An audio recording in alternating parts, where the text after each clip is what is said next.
street. Black Lightning's back.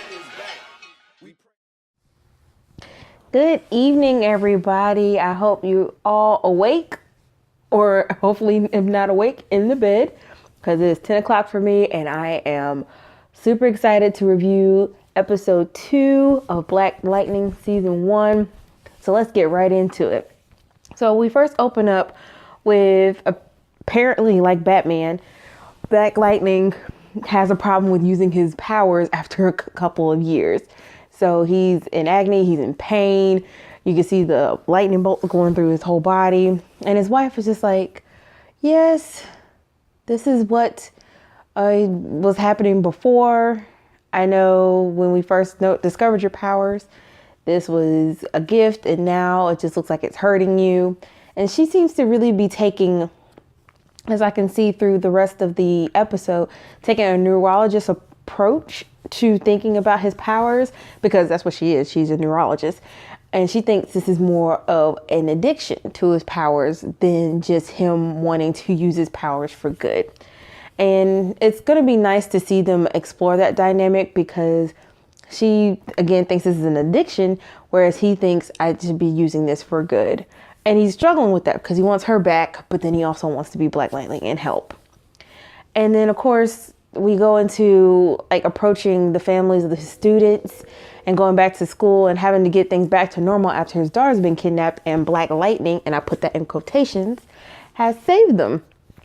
And all the parents are frustrated and upset. And even though Pierce is trying to calm them down and do great quotes by Martin Luther King, they have the exact same quotes and rebuttals saying that, yes, Martin Luther King had great quotes and great sayings, but they also shot him in the head. And then there was one mother who stood up and said, it's all great that Black Lightning saved your daughters, but he left our daughters, and her specifically, her daughter, at the hotel.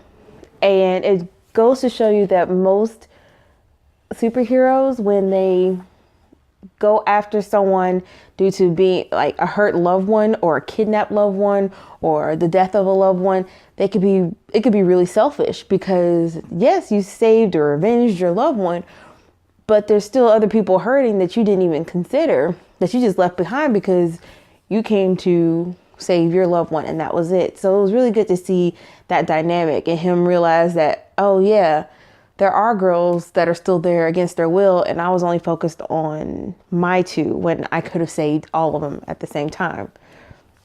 And it also goes to show you that just because you cut the one head off doesn't mean another one's not going to grow back.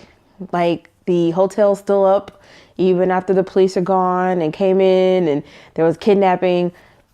That doesn't mean that it's easy closed and shut case for them. So that was really dynamic and hard to see, because I really felt for the mother and those family members who were just like, we're trying to raise our kids to do good, to not be a part of the 100, and the 100 just keeps winning. So we go on to see that Lala is not letting Pierce's girls, Jennifer and Vanessa, just go.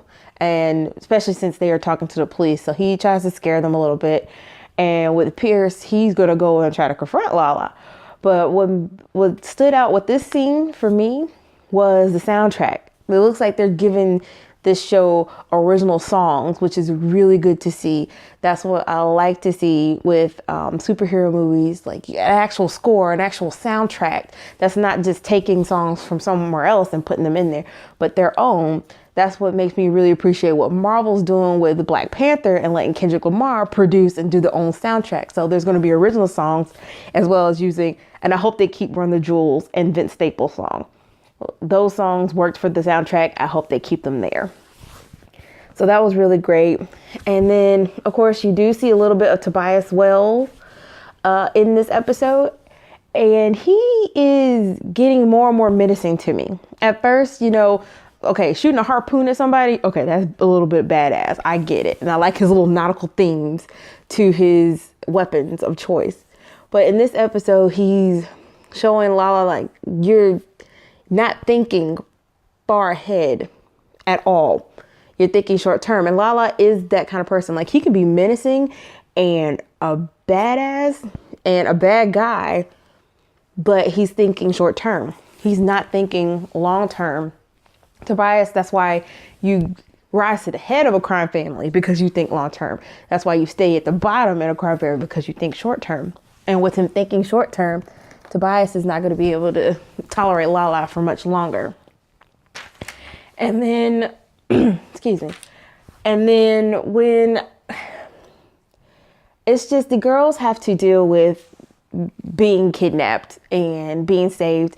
And one thing I like that they hinted on was the Clark Kent disguise that most people would have a problem with.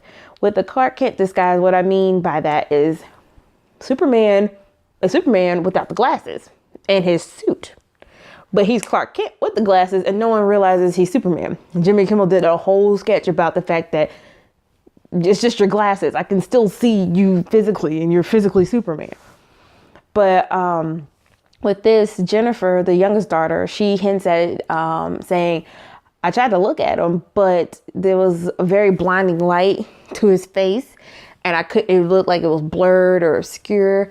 And I'm not really sure if the girls know that their father is Black Lightning and they're just trying to cover for him, or if they don't know and that's really how it works. So they kind of hinted at the fact that he doesn't have that Clark Kent type of disguise, that he has he uses his powers to kind of blind his face. And of course he has the voice modulator in his mouth. So that's always really good. So they didn't have to get the Christian Bale treatment where he had to strain his voice to change it.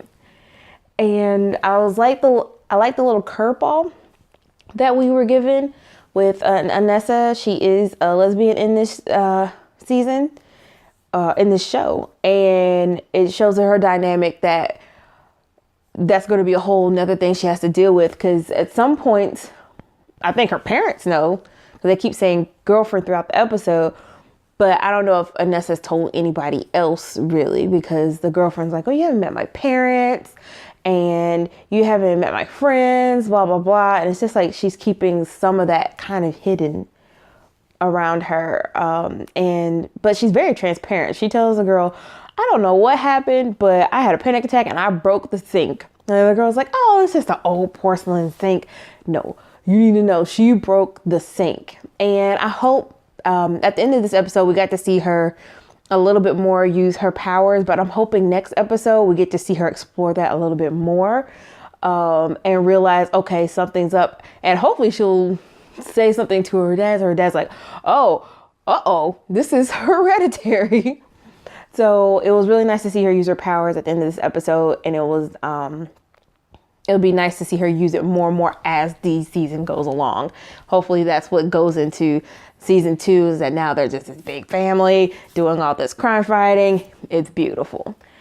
And it brings to the point where the mother is still very upset with Pierce using his powers, because he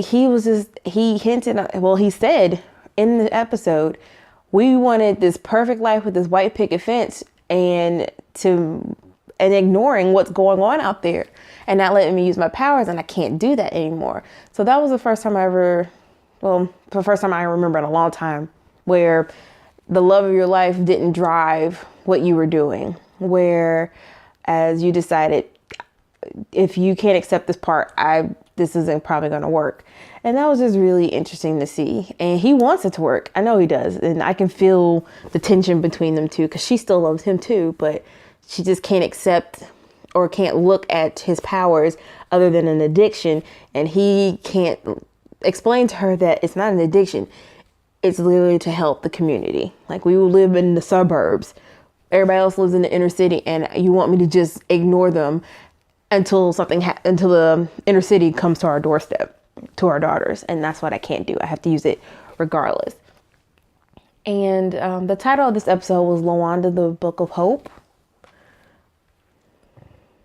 And it was a good title because when I said earlier, the mother who was talking about the daughters that are there against their will, that Black Lightning didn't even consider, she made a huge sacrifice, and making that sacrifice, she helped get the ball rolling and helped get Black Lightning back into his suit. And with that being said, I can't wait to see the rest of this episode. There was a little bit of, this was more of a dialogue type episode dealing with the aftermath of having your kids kidnapped or being kidnapped.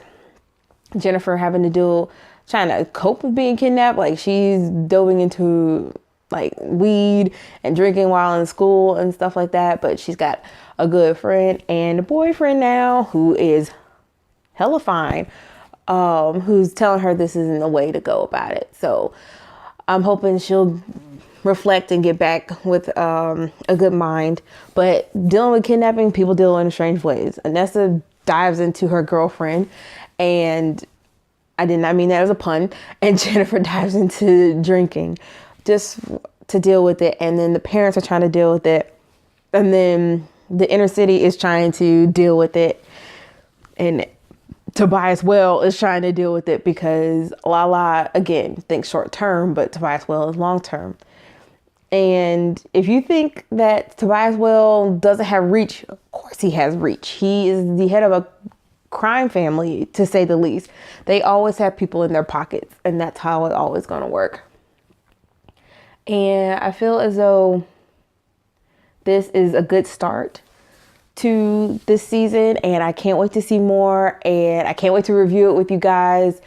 I'm hoping you'll be able to see my face soon, but again, I might film in my living room, but then I don't feel like it. And plus, I'm dog sitting this weekend, so I have my dog sitting right here on the couch, just laying here. But I can't wait to review more Black Lightning with you. I'll be coming back with a review on Sunday for both Maze Runner and Hostels that evening, so I hope you'll check those out. Again, if you like this video, please like, share, and subscribe. I hope y'all have a great rest of your evening, and remember, keep dreaming.